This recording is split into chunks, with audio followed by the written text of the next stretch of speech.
안녕하십니까. MD 미션 스쿨의 조례일 목사입니다. 오늘의 말씀은 욥기 42장 5절과 6절 말씀입니다. 내가 주께 대하여 귀로 듣기만 하였사오나 이제 눈으로 주를 배움나이다. 그러므로 내가 스스로 거두어 드리고 티끌과 재 가운데에서 회개하나이다. 이 말씀을 욥이 만난 하나님이라는 제목으로 함께 나누도록 하겠습니다. 오늘의 말씀은 본문에서 알 수 있듯이 욥기의 말씀입니다. 여러분, 욥기 하면 가장 먼저 떠오르는 단어가 무엇일까요? 아마도 고난일 것입니다.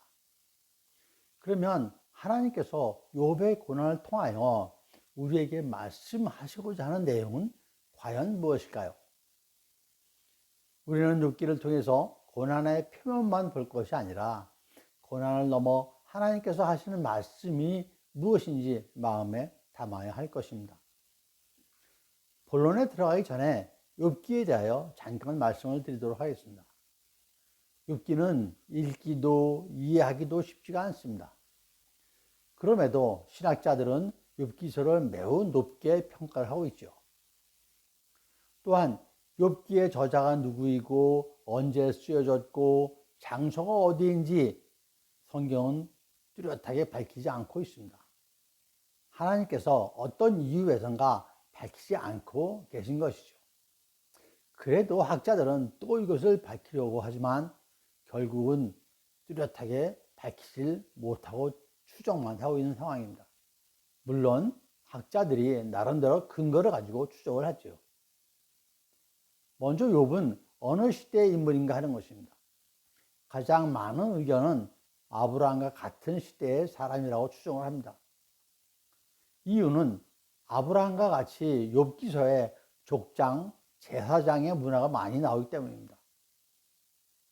또한 성경 인물은 시대에 따라 수명이 달라집니다. 크게 노아의 대홍수 이전에는 900살까지 살았습니다. 실제 노아는 950살까지 살았죠. 그런데 아브라함은 175세까지 살았습니다. 학자들에 의하면 욥도 190살에서 200살 정도까지 살은 것으로 추정을 하고 있습니다. 모세는 120세, 다윗은 70세까지 살았죠. 이러한 여러 가지 이유로 욥은 아브라함 시대의 같은 인물로 추정을 하고 있습니다. 그리고 장소는 1장 1절에서 우스 땅의 욥이라고 불리우는 사람이라고 되어 있습니다. 우스이지 아브라함과 그 아버지의 고향인 갈대아 우르가 아닙니다. 그렇다고 성경에 우스가 어디인지 또 정확히 나타내고 있지 않습니다. 많은 학자들의 추정으로는 아라비아 사막의 경계에 있는 사해의 남동적인 에돔 땅이라고 추정을 합니다. 그래서 욥을 우스 땅의 한 에돔 족장으로 추정을 하고 있죠. 그러면 이스라엘이 아닌 이방 땅인 것이겠죠. 그리고 이방 사람이 됩니다. 이제 마지막으로 언제 기록되었냐는 것입니다. 학자들은 솔로몬 시대라고 얘기를 하고 있습니다. 내용상으로 욥기는 잠언, 전도서와 같은 장르인 지혜서로 분류가 됩니다. 잠언과 전도서가 솔로몬 시대의 말씀이죠.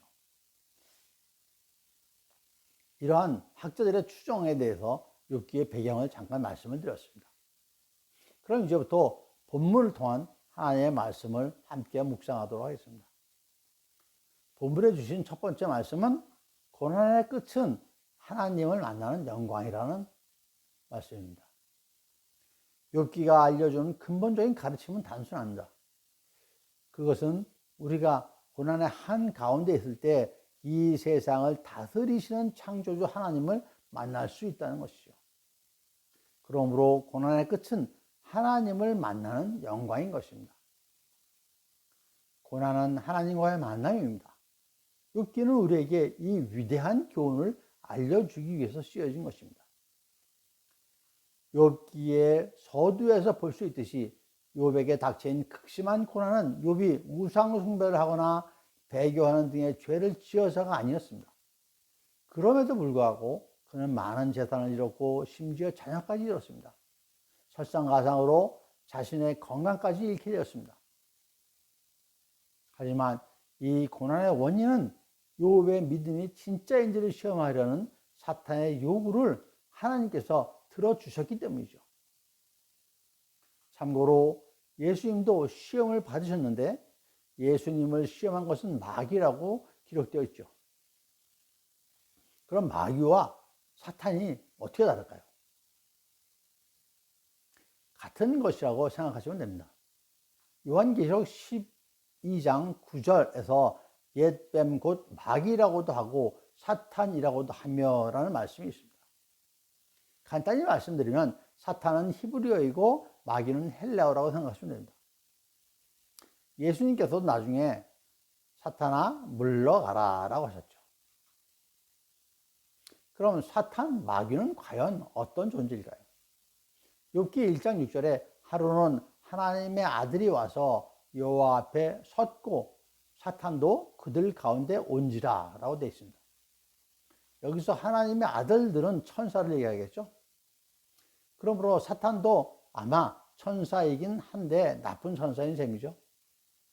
일부 학자들은 천사들이 하나님과 천상에서 회의를 하는데 하나님께서 하도 욥의 믿음을 칭찬하시니까 나쁜 천사인 사탄이 질투를 해서 시기를 해서 하나님께 그럼 한번 시험을 해봅시다 라고 제안하였다라는 그런 의견을 제시하기도 합니다. 두 번째로 시기 질투는 죄의 뿌리인 것입니다. 사탄의 질투가 완전히 사람을 잡은 셈이 되죠. 시기 질투가 이렇게 무서운 것입니다. 실제로 시기 질투로 사람도 죽이지 않습니까? 실제 사건인데요. 2023년 5월경 요양병원에서 70대 할머님이 살해를 당했습니다.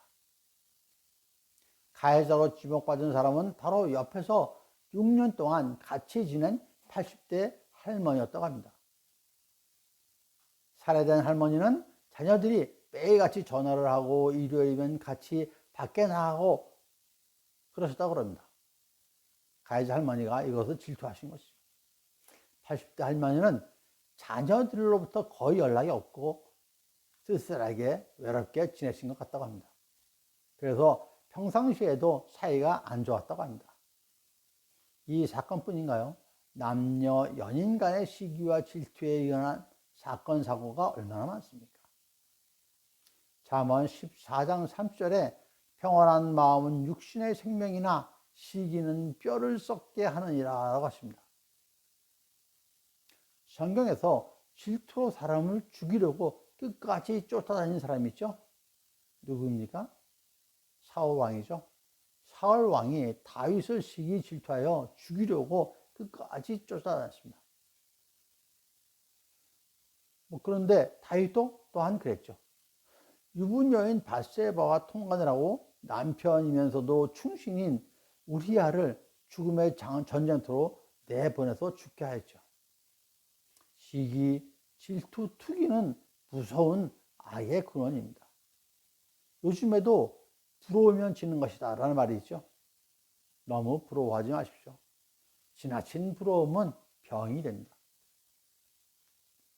그러면 하나님이 욥을 어느 정도 칭찬하였나요?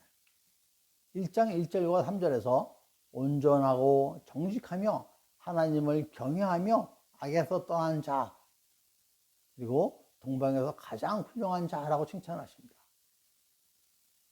더 나아가 8절에서는 욥과 같은 자는 세상에 없느니라까지 말씀하십니다.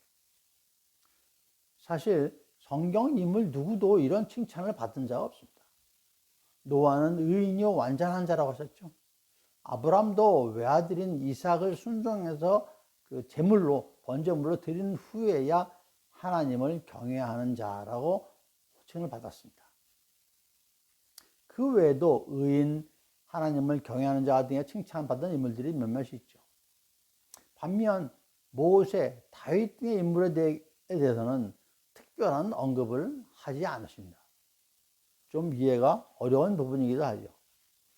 이스라엘 사람도 아니고 이방 사람인데 하나님께서 그의 믿음은 이 세상 누구에게도 찾아볼 수 없는 믿음이라고 욥을 칭찬하신 것이죠.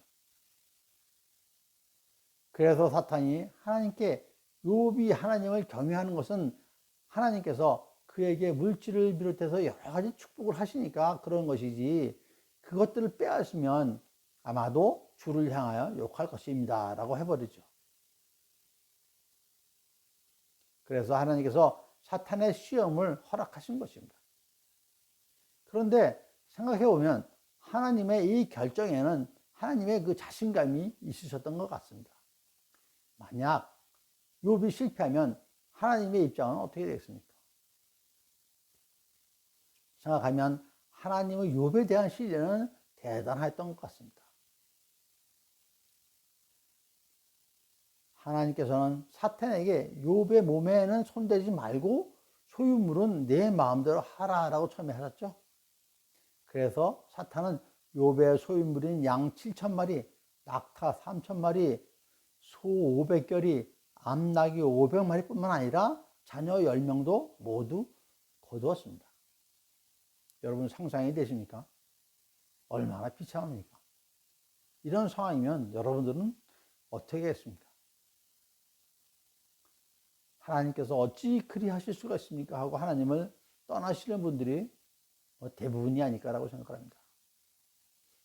욥이 순식간에 족장에서 노숙자의 신세로 전락하게 된 것이죠.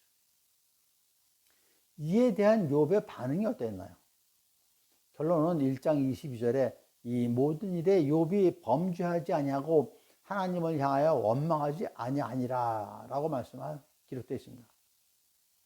욥의 승리이며 하나님의 승리인 것이죠. 그래서 사탄이 다시 하나님께 요구를 합니다. 욥의 몸을 치겠다고 하니까 하나님께서 다시 승부수를 거십니다. 이번에는 생명을 건드리지 말고 마음대로 하라고 합니다. 여러분, 이러하신 하나님을 어찌 생각하십니까? 이해가 되십니까? 앞서 2장 3절에서 하나님께서 사탄에게 내가 나를 충동하여 까닭없이 그를 치게 하였어도 그가 여전히 자기의 온전함을 굳게 지켰느니라 라고 말씀하셨죠. 욥이 아무 이유도 없이 10자녀를 잃고 모든 재산을 잃어버렸는데도 다시 사탄의 요구를 받아 주시니 말입니다. 하여간 그래서 욥은 발바닥에서 정수리까지 종기가 나서 견딜 수 없을 정도로 몸을 긁게 됩니다. 이 광경을 욥의 아내가 보고 말하기를 2장 9절에 나옵니다. 그의 아내가 그에게 이르되 자기의 온전함을 굳게 지키느냐 하나님을 욕하고 죽으라 라고 역정을 냅니다. 그럴만도 하죠. 하지만 욥은 우리가 하나님께 복을 받았은즉 화도 받지 아니하겠느냐 하고 이 모든 일에 욥이 입술로 범죄하지 아니하니라 라는 말씀이 있습니다. 여러분, 욥의 상황이 어떤 상황입니까? 이 욥의 고난, 그 기간이 얼마나 된다고 생각하십니까? 한 달, 두 달, 1년, 3년, 무려 30년이라고 학자들이 얘기를 하고 있습니다. 사실 욥의 믿음은 상상이 안 갑니다. 그러니 앞서 하나님께서 욥과 같은 자가 세상에 없느니라 하신 말씀이 조금은 이해가 되는 것이죠.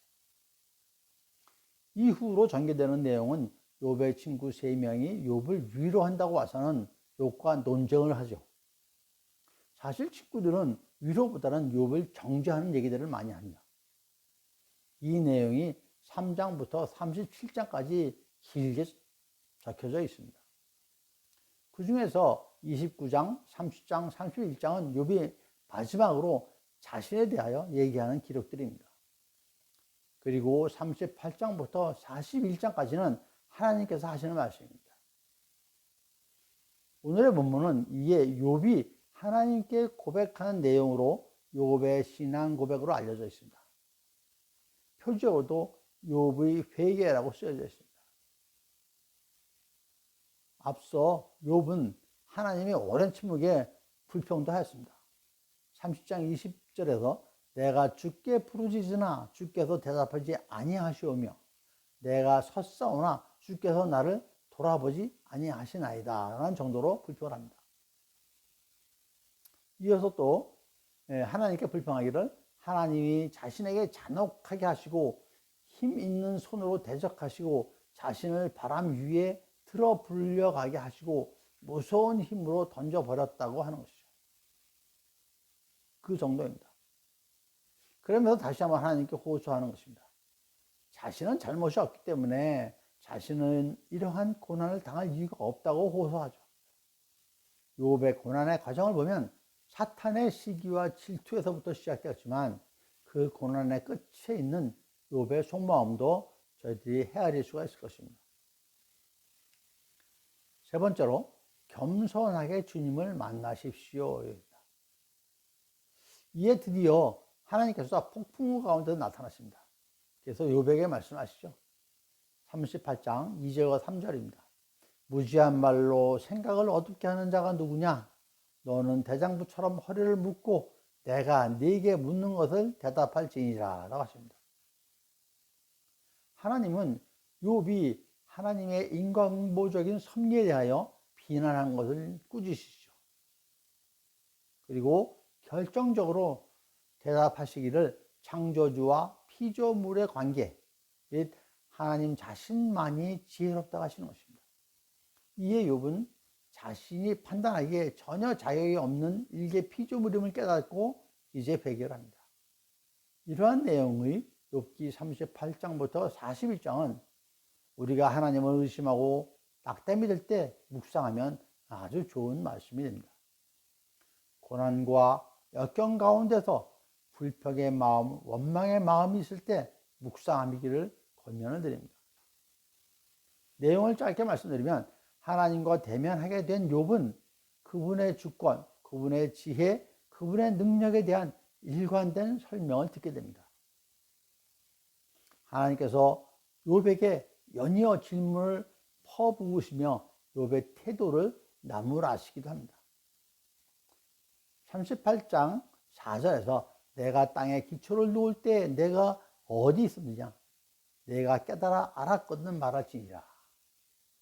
그리고 12절에서 내가 너의 날에 아침에게 명령하였느냐?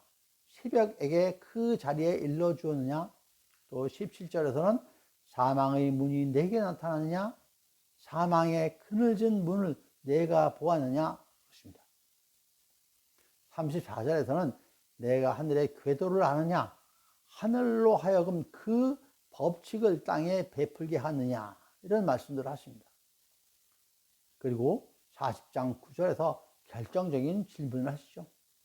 내가 하나님처럼 능력이 있느냐라고 하시는 것입니다. 욥이 하나님의 질문에 쩔쩔매는 것은 당연하겠죠. 그리고 하나님께서는 질문을 던지실 때마다 권능과 위엄을 선포하십니다. 하나님께서는 이를 통해서 당신께서 세상을 지으시고 유지하시는 최고의 주권자이실 뿐만 아니라 범사에 어떤 목적을 가지고 일하신다는 사실을 밝히시죠. 피조물은 그것을 일일이 헤아릴 수가 없겠죠. 하나님께서 알려주신다고 해도 그것을 다 온전히 이해할 수도 없을 것입니다. 또한 주권자이신 하나님께서는 그렇게 할 의무도 없으신 것이죠. 하나님께서 욥과 대면하여 말씀하시자 욥은 입이 10개라도 할 말이 없었던 것입니다. 욥은 정신이 번쩍 들었죠. 그리고 그는 다시금 깨닫습니다. 욥은 자신이 모든 것을 창조주께 전적으로 의존하는 피조물임을 깨닫게 된 것입니다. 하나님의 임재 앞에서 어안이 벙벙해진 욥은 자신의 이제까지의 모든 언행이 얼마나 교만한 것이었는지를 깨달은 것입니다. 그가 할 수 있는 일은 다만 전능자이시며 창조주이신 그분 앞에 머리를 조아리는 것이라는 걸 깨달은 것입니다. 욥은 그저 하나님의 뜻을 신뢰하기만 하면 되었습니다. 욥이 자신의 결백을 입이 닳도록 변호했지만 하나님은 침묵을 하시죠. 욥의 문제가 의심받은 적은 단 한 번도 없습니다. 하나님이 보시기에 중요한 것은 욥이 까닭 없이 고난당했다는 사실이 아닙니다. 문제는 하나님 되심이 어떤 의미를 지니는지 욥이 깨닫지 못하는 데 있었던 것이죠. 욥은 하나님의 의도를 이해하고 동의해 주거나 그분의 방식에 이 의를 제의할 처지가 못된 것입니다. 법정에서 옳고 그름을 가려야 할 진짜 문제는 하나님께서 당신의 언약에 충실하셨는가의 여부가 아니라 욥의 주권자이신 하나님께 거듭 반기를 들었다는 사실인 것이죠. 욥의 죄는 자신의 결백을 주장하는 데 있지 않습니다. 그는 누가 뭐라고 해도 진정한 결백한 사람입니다. 그 죄는 자신의 결백을 내세워 불평하고 그것을 구속의 소망에 대한 기반으로 삼았다는 데 있는 것이죠. 거룩한 성품조차도 그것을 하나님께 어떤 권리를 주장할 수 있는 토대로 삼을 때 그것은 우상이 될 수 있습니다. 인간의 성품을 빚으신 하나님은 그것에 얽매이지 않으십니다. 이렇게 한참 야단맞은 욥은 하나님께 고백을 하게 되죠. 오늘 본문에서 욥이 무슨 고백을 합니까? 오늘 본문의 5절 6절에 내가 주께 대하여 귀로 듣기만 하였사오나 이제는 눈으로 주를 배웁나이다. 그러므로 내가 스스로 거두어드리고 티끌과 제 가운데서 회개하나이다 라고 고백하죠. 하나님에 대하여 율법적으로 관념적으로 종교적으로 배운 대로 종교 생활에 열정적이고 조금도 소홀함이 없었다라는 의미이죠. 그러나 이제는 그것이 다가 아니라는 것을 욥이 알았다라고 고백합니다. 욥은 지금 그에게 말씀하시는 하나님의 음성을 들으며 그의 앞에 나타난 하나님을 직접적으로 만나는 것입니다. 하나님을 진정으로 만난 백성은 하나님의 거룩함과 위대함 앞에서 철저하게 자신을 부인하고 회개할 수밖에 없을 것입니다. 그동안 욥은 교만해서 다른 사람들의 말을 듣지 않았습니다. 계속해서 자기의 의를 주장했던 것이죠. 그런 욥에게 하나님이 나타나셨던 것입니다. 그때 욥은 귀로만 듣던 하나님을 눈으로 보게 된 것입니다. 하나님은 하나님이 하신 일들을 욥에게 말씀하시면서 그런 일들이 어떻게 일어나는지 질문했습니다. 욥이 하나님이 하신 일들을 알 리가 없었겠죠. 하나님은 욥이 이해할 수 없는 일들로 욥이 알고 있는 것이 얼마나 부분적이고 욥이 의롭다고 생각했던 것들이 하나님의 빛 앞에서는 불의한 것이었다는 것을 가르쳐 주신 것입니다.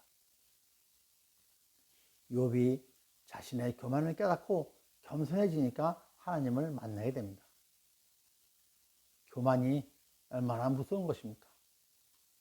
잠언 15장 25절에서 여호와는 교만한 자의 집을 허시며 과부의 지게를 정하시느니라. 그리고 18장 12절에서는 사람의 마음의 교만은 멸망의 선봉이요 겸손은 존귀의 길잡이니라 라고 하십니다.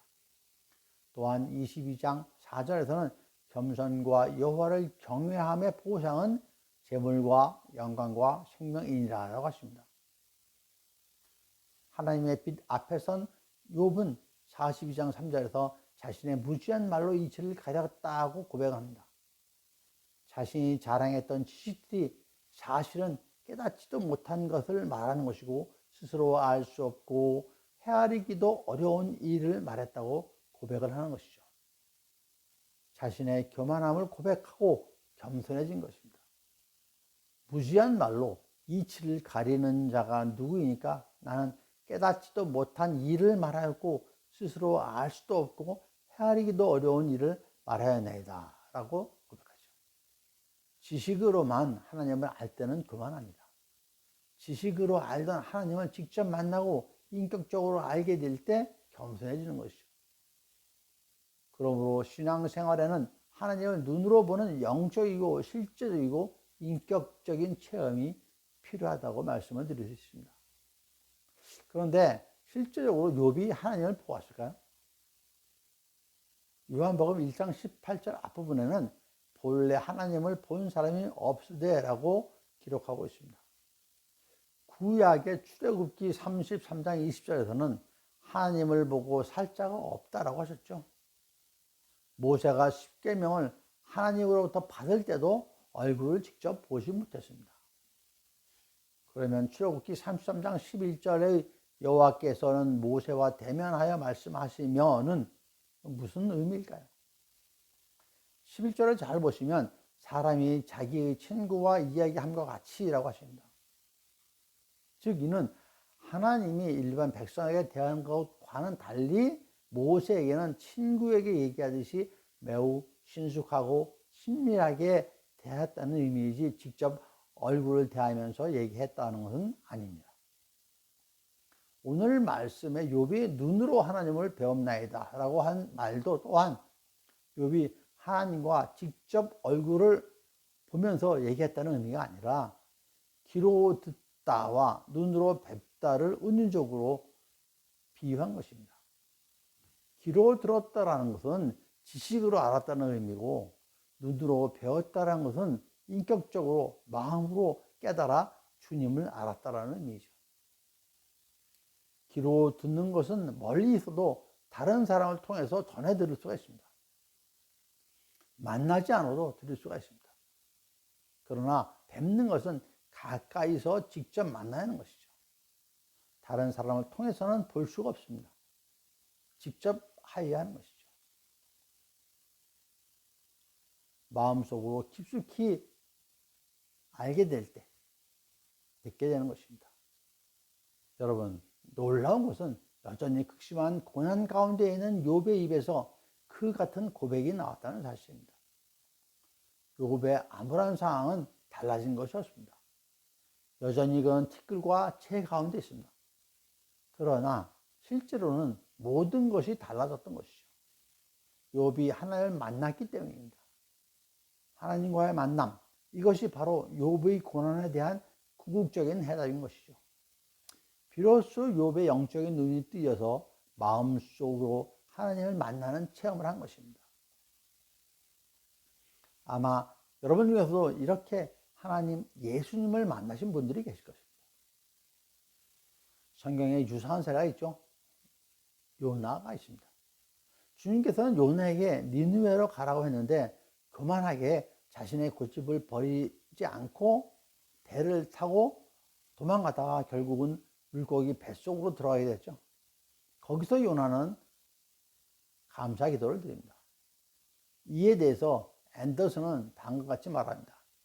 이스라엘의 신앙에 따르면 인간 문제의 핵심은 고난 그 자체가 아니라 인간이 하나님과 맺는 관계의 본질에 있다.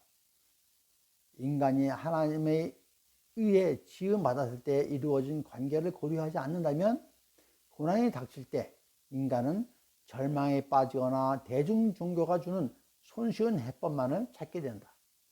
믿음의 관계 안에 있을 때 인간은 자신의 운명이 하나님에게 달려 있으며 하나님을 사랑하는 자, 곧 그 뜻대로 부르심을 입은 자들에게는 모든 것이 합력하여 선을 이룬다 하는 확신을 가지고 고난에 당당히 맞설 수 있다라고 얘기했습니다.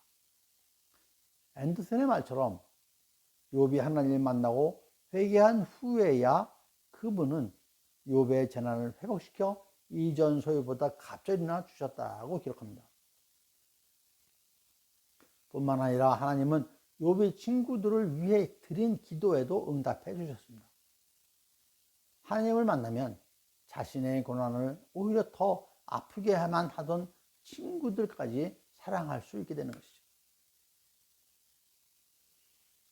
말씀을 정리하겠습니다. 욥기를 통해 우리는 보다 더 심오한 고난의 문제를 만나게 됩니다. 악의 문제와 하나님의 선하심을 어떻게 양립시킬 수 있는가의 문제가 아니라 하나님과 인간의 본질적 관계에 대해서 생각해 볼 수 있는, 묵상할 수 있는 좋은 기회를 얻게 되는 것이죠.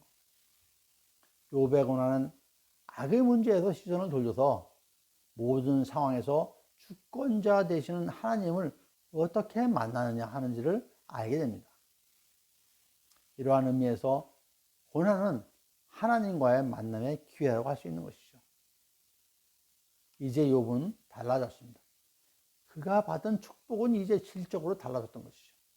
우주 만물을 다스리시는 하나님을 체험한 욥은 자신이 받은 축복이 순전히 하나님께서 거저 주시는 은혜와 긍휼임을 깨닫게 된 것입니다. 욥의 소유의 진정한 회복은 그가 받은 물질의 축복이 아니라 하나님이신 그분을 전보다 더 깊게 알게 되었다는 사실인 거죠.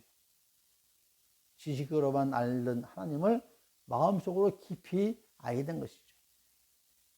욥이 고난당하고 회복되는 과정에서 하나님께서는 모든 것이 합력하여 선을 이루도록 하셨습니다. 욥의 소유가 회복된 것은 단순히 물질과 가정의 회복이 아니라 하나님의 백성들의 최종적인 구속에 대한 표상인 것이죠. 그러므로 욥기서를 읽고 욥의 처지가 회복되고 갑자기 축복을 받은 것에 감동할 것이 아니라 그것을 넘어서 하나님을 마음속 깊이 영접하고 하나님의 역사하심을 알게 된 것에 감사하여야 될 것입니다.